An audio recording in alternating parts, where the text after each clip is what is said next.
ಅರ್ಥೈಸು ಎಲ್ಲರನ್ನು ನಿನ್ನಂತ್ಯ ಕಾಲದಲ್ಲಿ. ತನ್ನ ಪ್ರಾಣಕ್ಕಿಂತ ಹೆಚ್ಚಾಗಿ ಗಂಡನನ್ನು ಪ್ರೀತಿಸುವ ಹೆಂಡತಿಯರು ಕಾಣಸಿಗೋದು ಚರಿತ್ರೆಯಲ್ಲಿ ಮಾತ್ರ. ವಾಸ್ತವದಲ್ಲಿ ನಮ್ಮನ್ನು ಪ್ರೀತಿಸಿದಷ್ಟು ನಾವು ಇನ್ನೊಬ್ಬರನ್ನು ಪ್ರೀತಿಸಲಾರೆವು.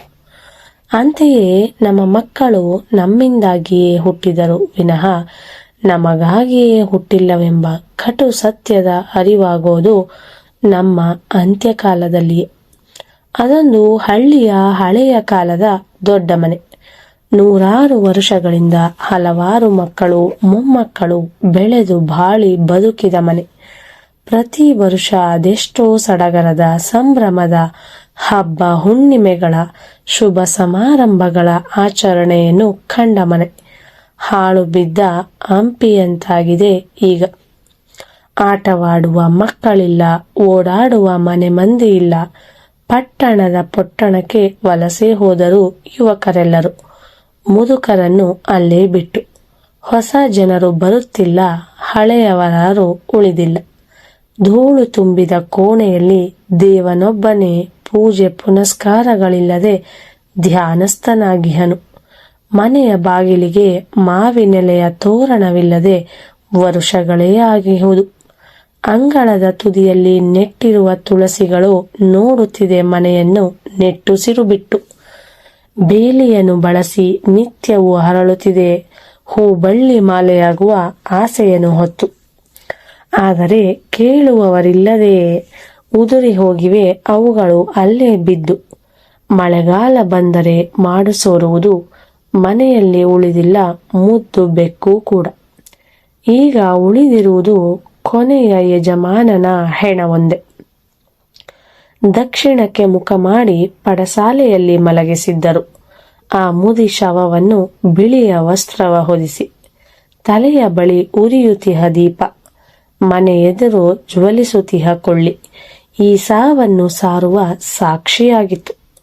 ಸೆರಗಂಚಿನಲ್ಲಿ ಕಣ್ಣೀರ ಒರೆಸಿಕೊಳ್ಳುತ್ತಿದ್ದ ಮಡದಿ ಕುಳಿತಿದ್ದಳು ಮನೆಯ ಮೂಲೆಯಲ್ಲಿ. ಮುದಿ ಅತ್ತೆ ಜಪಮಾಲೆಯನ್ನು ಹಿಡಿದು ಅಳುತ್ತಿದ್ದರು, ಯಾರಿಗೂ ಕೇಳದಂತೆ.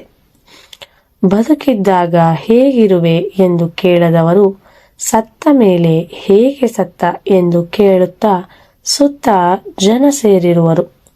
ನಾವು ಹುಟ್ಟುವಾಗ ಎಷ್ಟು ಜನರು ಬಂದರು ಅನ್ನೋದಕ್ಕಿಂತಲೂ ನಾವು ಸತ್ತಾಗ ಎಷ್ಟು ಜನರು ಬಂದರು ಅನ್ನೋದರಿಂದ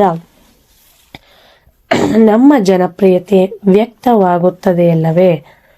ಹೆಣ ಸುಡಲು ಆಗುತ್ತಿಲ್ಲ, ಕಾರಣ ವಿದೇಶದಲ್ಲಿರುವ ಮಗರಾಯನ ಆಗಮನ ಇನ್ನೂ ಆಗಿರಲಿಲ್ಲ. ಅಷ್ಟರಲ್ಲಿ ಸಾಧು ಒಬ್ಬರು ಬಂದರು, ತನ್ನ ಕಮಂಡಲದೊಳಗೆ ವಿಶೇಷ ಜಲವನ್ನು ತುಂಬಿಕೊಂಡು. ಅವರು ಹೇಳಿದರು, ಈ ನೀರನ್ನು ಕುಡಿಸಿದರೆ ಈತ ಮತ್ತೆ ಬದುಕುತ್ತಾನೆ.